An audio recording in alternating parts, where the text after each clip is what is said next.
we can get up and over that head, whether it's trail hand, bringing it in, or I get wrist control first, and it's my lead hand to get my shoulder on top. I bring his hands down to the mat, I circle, I sit, change directions, finish my guillotine. He starts defending, I sweep, and now we have our 3 options again. Hop it over, 1. If I can get around, I use that leg assist to get this through here for 2. And then if that hand is in front stopping me from getting my hips over, remember we want to control the chin. If I'm going to go separate to go for this underhook, make sure you control this chin or else he can turn towards us. So if I just go here, he turns into me, he's going to get out. So I want to make sure that I grab onto that chin. So if he starts trying to turn towards me, just pull that chin across the other side, punch this all the way down to the mat, bridge up and over the head, finish 1, or finish the pass here, okay? So we're all starting from the feet, get the head down, get their hands to the mat through the sprawl, finish your guillotine, and then top partner will defend, and then once they defend, you guys have our 3 options that we worked on to finish. And you guys can work on any other options you guys want from there as well, but those are just the 3 we've gone over so far, okay? All right, here we go. 1, 2, 3. It's here, and now, like, so again, I don't want to pull back here. I want to see all my weight on top of her, and I start cranking her up towards her legs. And you see it, and you see how my elbow starts coming up right here. This is where, right now, there's weight on her, but there's a lot of weight on my elbow. So even without that, if I just pull my elbow up right here, you see she's gonna want to tap from that. So I'm just pushing. I'm not choking her. I'm putting pressure on her diaphragm so she can't take in like rest of her lungs. It's like really up on top of you here. So his head kind of has to be down to the side right here when I get here. When I get here, this is where like the defense, it's a little bit easier for me to roll through this way. So I always want to kind of like pull his head off to the side right here. And that's where it's blocking because his head is on your chest. So I want to like get here and then I bridge up. You see how his head is below my ribs now? And now I get here, it's because his head's here. So when you're bridging up, he's getting caught. That's why you're ending up like awkward like that. How do I get around his head? Yeah. A big head. Like I never want my lead hand to leave my lead leg without making contact. It's okay to do, but when I get in trouble when I start raising this up, right? So if I start making my initial contact here, she can time me really well. But if my initial contact is here, right? Now, if she shoots on me, like if I try to go up here and she shoots on me, go ahead. Well, I have this here. Like she can't finish with one hand right here. So it's always like, you can break that rule, reaching with the lead hand. Just make sure you have some sort of control first. I want to start going into some different guillotine variations from here. That we can get to without having to like switch arms. And when I talk about switching arms, what I mean is like when we're here, our anaconda, right, from here is same arm through. Our cow catcher is here. Like this hand doesn't have to really move. Once we start going for darces and Japanese neckties, our hands have to move when we switch to choking hands. So before we start changing that angle, I'm going to show you guys some more variations that we can finish from here. So what we're going to do first is we're going to work on that recovery. We talked about like when they try to cartwheel over to the opposite side and how we can recover and stop them from passing us. So if we end up getting here and John cartwheels over, goes cross-side and I hang on to this, I'm in a bad position, right? It's just a matter of time before he gets his head out and boom, and then I kind of concede position. So we want to make sure that when he does that, we separate the hands and we post on the elbow so that my head doesn't get below his head. So when I sit in here, boom, he's gonna cartwheel over, and I wanna get to here. And you see, I post into the hip so he can't get his hip closer to me, and then I post on the mat. Now from here, as he starts trying to drive into me, I'm gonna walk my hips back and away from him, and I'm using my wrist to drive into his shoulder. So he can drive in all he wants here. I'm coming back up to my front headlock position. So I do want you guys still doing this from the feet. So we're gonna start at the feet here. We're gonna get in, bring our partner down, snap them to the mat. And then what I want you guys to do as you guys get better is have your partner pass the legs while you sit. So they're gonna have good reaction. So I'm gonna get here, I'm gonna sit, he's gonna come over, boom. That way, I never concede any position. Now from here, let's go back. And we're back to position right here. And that's it, okay? If you guys are not as comfortable with it yet, then take some time, right? So go here, sit into your guillotine and talk to your partner. Tell them like, hey, wait for me, like give me a second on this.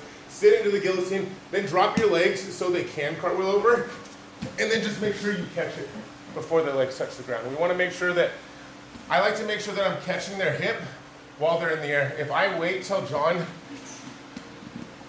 John to go all the way over and then I go, oh, I need to build up, he's gonna already be pinning me to the mat and I won't have any chance to do that.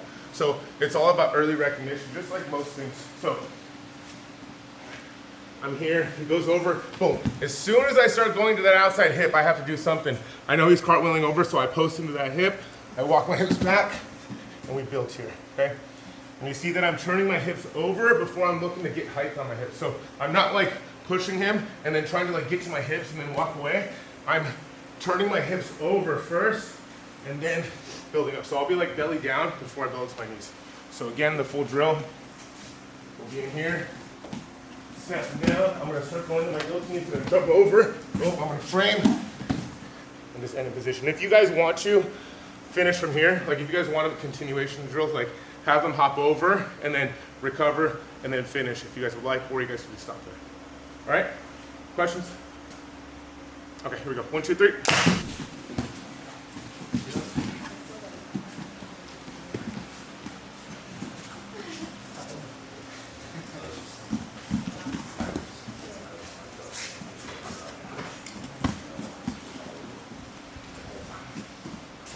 From here, we're just gonna stay here. We're gonna make this very simple. We're gonna stay in position here, and all I want you guys to do is dip your ear down towards his far shoulder, and as you do, you're gonna try to shoot this hand from the chin strap to bringing your fingers over the back of his shoulder right here.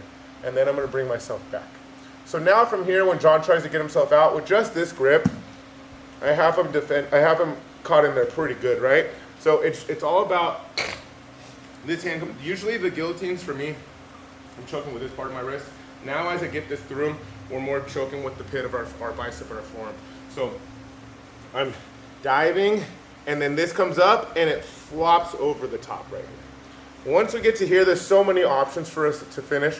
So I can interlock here and bring my elbow over the top, finish there. I honestly usually just like to punch, like I like to go palm to palm and just finish it there. Or you guys can bring this elbow, or bring this hand around his arm, grab your own elbow, and I'm just pulling my elbow out right here to finish that one, okay?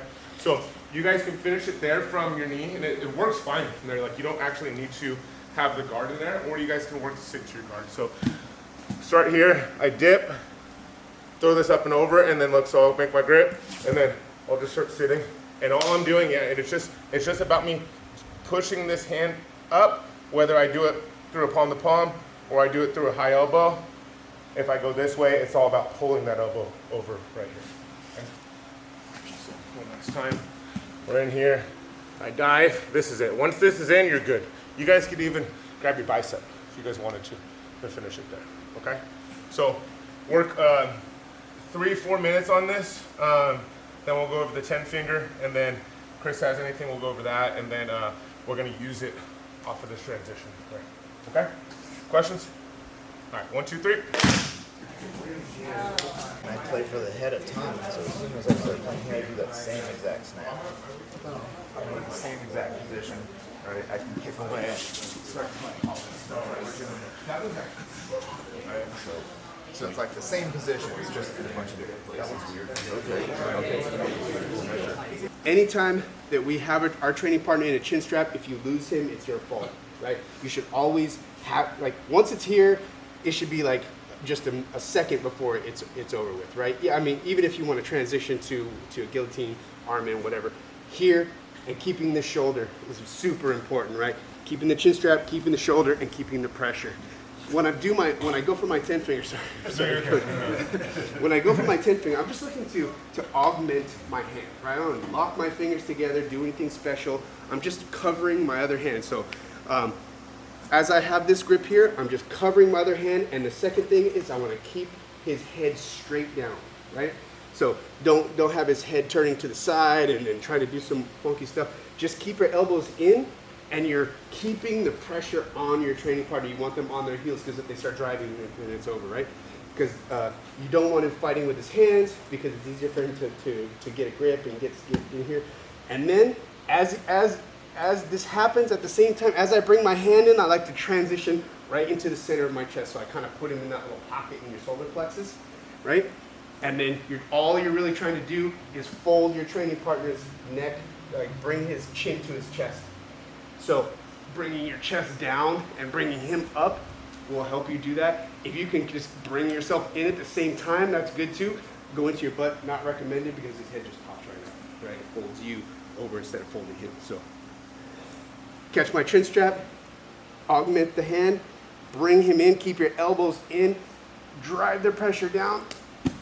And then like a little pro tip at the end, if you really want to like make it suck for them, you're just rolling your hands toward your body, right? So you're just using this right here, you've got him in.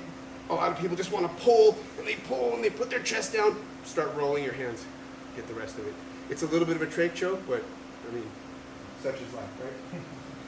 That's pretty much it. Sliding your chin right over the center right here, and then I want to keep my elbows in tight, and I'm walking my feet in, and I want to feel like I'm not sitting back. I want to feel like I'm scooping my hips into his head right here as we roll those to get into here, right?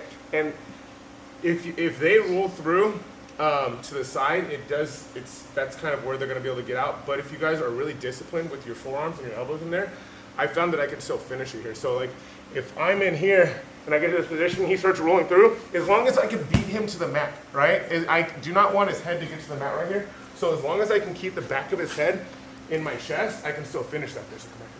So once I get into it here, and if he starts rolling through, I gotta feel it first. I get to here, and now I'm just lifting my hips to get into it. And it's like my elbow. So if I feel like he starts trying to get his head down towards the mat, I gotta use this elbow. If I feel like he starts trying to get his head off to the other side of my body, I gotta stay underneath him and stay here. You can't finish it here, but you gotta have that feel for it, okay?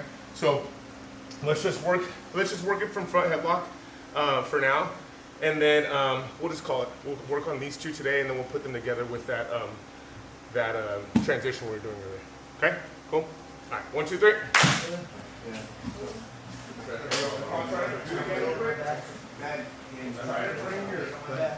And then think about, again, have one that you guys kind of like to go to. So like Chris is just showing me like what he likes to do here is like if I'm here and he starts backing away from me, that's when he likes to go to the 10 finger as he backs up. If he starts driving back in, we go into this right here, right? So kind of based off of what their reaction is, whether they pull back or drive in, you can kind of do either or, because nice thing about the 10 finger is you have an anchor, right? So he can pull back all he wants, and it's just gonna pull me, right? If he drives in, I'm gonna lose the chin strap, but he's deep enough for me to wrap his neck completely up.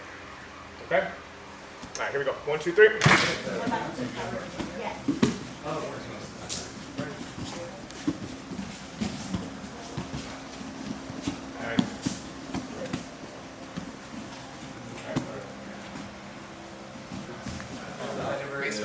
Because if you literally put your stomach right there, it's going to be. I thought you were just going to tell me how to suck my own dick. Best advice for that is to lay on the top of your shoulder blades. I'll show you that if you want. And if you guys aren't going to compete, I would even recommend going to different gyms, training with other people, because you'll get a similar feeling. So when you guys go cross train at like, 10P down the street, or you guys can even go to Millennium if you guys aren't used to people there. Peerless, Checkmate, Upland. We have a lot of places where we can go train with other people, and that same feeling you'll get. And sometimes getting that feeling a little less intense will help you for the tournaments. So again, we're here to get better in every way possible. So don't run from things. Whatever shit you got to work on is going to present itself to you, but you have to be willing to look at it and not just kind of turn a blind eye to it. All right, see you together, guys. Good job. Thank you, guys.